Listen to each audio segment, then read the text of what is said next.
दुनिया में सियासत भी बड़ी बेरहम होती है, रिश्तेदारों को एक दूसरे से अलग कर देती है। सियासत इसीलिए बेरहम होती है कि सियासत में सभी चाहते हैं कि उनका मोराल बुलंद हो। नसरीन जलील ने बयान क्या दिया, उसके बेटे वासे जलील ने उससे लाताल्लुकी का ऐलान कर दिया।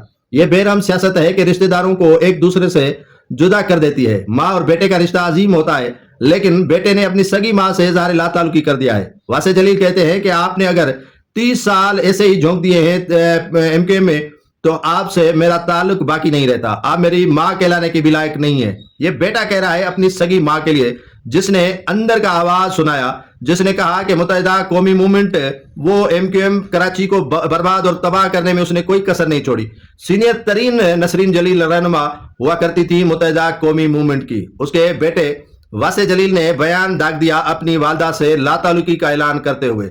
ये मुत्तहिदा कौमी मूवमेंट में ऐसा ही होता है कि अगर सियासत में आगे बढ़ना है तो बेटे को कुर्बान करना पड़ेगा, या बेटे को कहा जाता है कि बाप को कुर्बान करना पड़ेगा। तो ऐसी कुर्बानियां या ऐसे सियासत में कौन सी अहमियत होती है जिससे रिश्तेदार एक दूसरे से अलग करवाए जाए।